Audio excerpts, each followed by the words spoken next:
Ah, my eyes.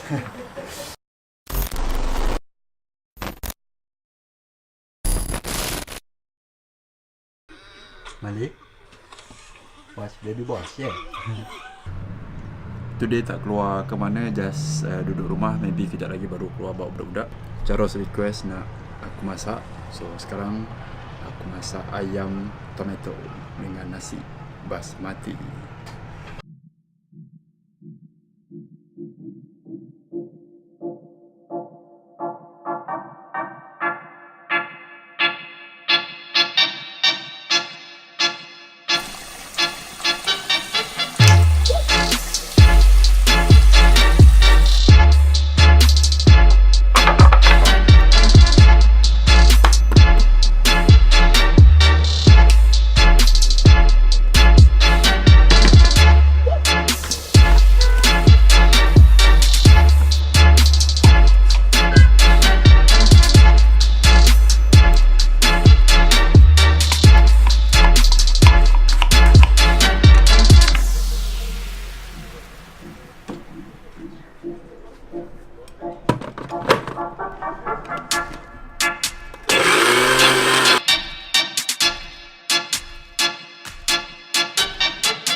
Bahan dah siap, dah di blend.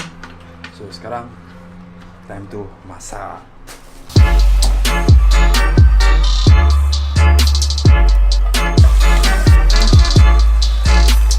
So dah berasap, kita letak ayam.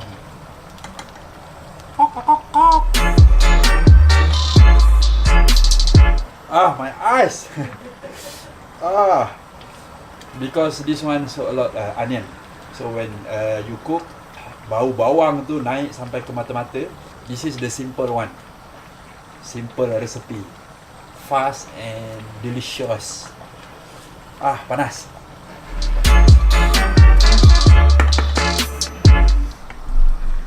This is how the look.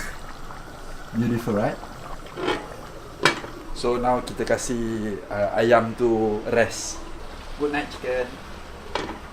Cek nasi jap. Wow. Okay, nasi dah masak. Sekarang kita tunggu ayam masak. Lepas tu boleh makan.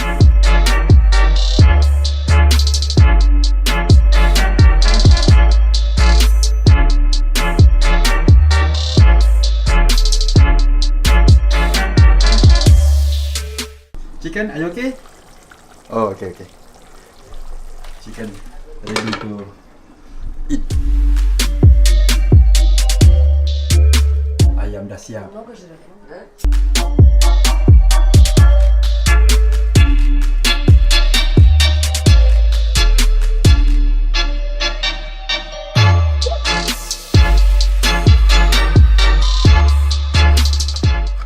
Mama make what?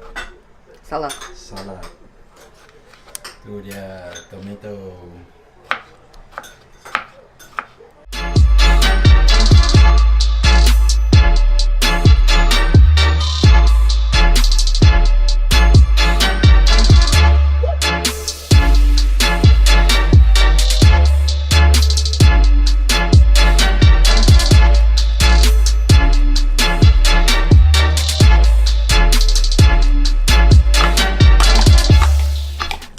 Salad sudah siap.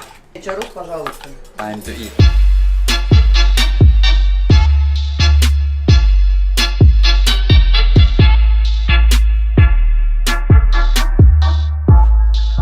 So, how the taste, Charles? Вкусно. Sound okay?